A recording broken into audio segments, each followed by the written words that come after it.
আসসালামু আলাইকুম viewers, welcome to my channel. কেমন আছেন সবাই? আশা করছি আল্লাহর রহমতে অনেক বেশি ভালো আছেন।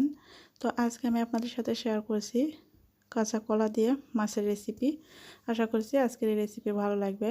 আর এই কাঁচা কলার তরকারি খেতে কিন্তু অনেক বেশি ভালো লাগে। তো রেসিপিটি যদি ভালো লাগে একটা লাইক দিয়ে আমার চ্যানেলের পাশে থাকবেন। এখানে আমি 4টা কলা কেটে নিয়েছি আর হলুদ পানিতে আমি ডুবিয়ে রেখেছিলাম 10 মিনিটের মতো। তারপর খুব ভালো করে ধুয়ে নিয়েছি, তাহলে কাঁচা কলা আর কালো হয়ে যাবে না। আর এদিকে আমি 5 পিস মাছ নিয়েছি। মাছে সামান্য পরিমাণ হলুদ, লবণ আর মরিচের গুঁড়া দিয়ে মেখে নিয়েছি। তো মেখে 5 মিনিট আমি রেখে দিয়েছি। তারপর ভাজার জন্য চুলায় একটা প্যান বসিয়ে এখানে 4 টেবিল চামচ তেল দিয়েছি। তেলটা একটু গরম হলে আমি মাছের পিসগুলো দিয়ে দিচ্ছি। তো মাছের এক পাশটা হয়ে আসলে আমি উল্টে দিচ্ছি।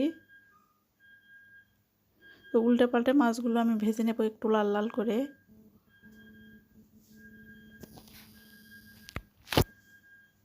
মাছগুলো কিন্তু ভাজা হয়ে গেছে, এখন মাছগুলো তুলে নিচ্ছি।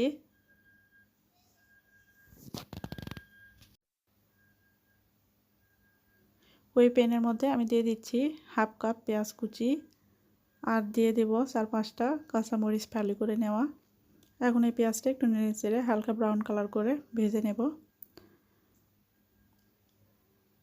তো পেঁয়াজটা যখন একটু সফট হয়ে এসেছে আর হালকা ব্রাউন কালার এসেছে, ওই পর্যায়ে আমি এখানে দিয়ে দিচ্ছি হাফ চা চামচ আদা বাটা, হাফ চা চামচ রসুন বাটা দিয়ে একটু ভেজে নিচ্ছি। আদা রসুন বাটার কাঁচা গন্ধটা চলে যাওয়া পর্যন্ত ভেজে নেব। এখন এখানে পানি অ্যাড করে দিচ্ছি সামান্য পরিমাণ।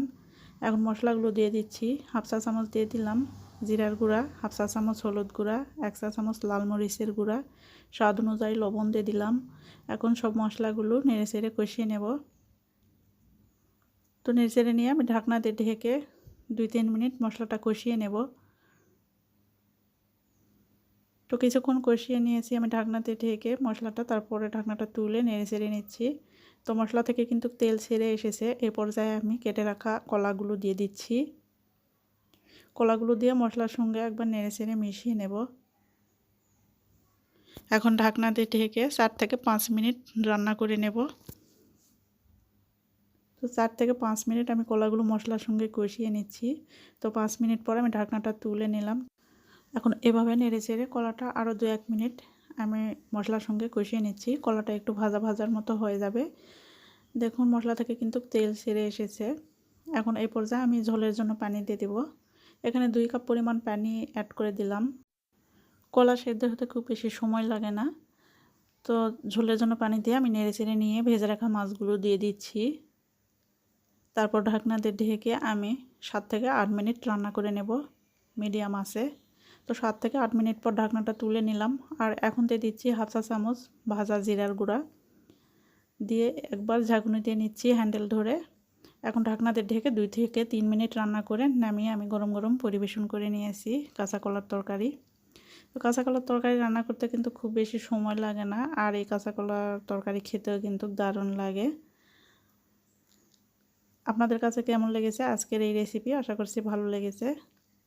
আপনাদের কাছে যদি ভালো লাগে লাইক কমেন্ট শেয়ার করে দেবেন। আর এইরকম নিত্য নতুন রেসিপি পেতে চ্যানেলটিকে সাবস্ক্রাইব করে পাশে থাকা বেল আইকনটি প্রেস করে দিবেন, যাতে করে পরবর্তী ভিডিও ছাড়ার সঙ্গে সঙ্গে নোটিফিকেশন পেয়ে যান সবার আগে। আজকে এখানে বিদায় নিচ্ছি। সুস্থ থাকবেন, ভালো থাকবেন। আল্লাহ হাফেজ। আসসালামু আলাইকুম।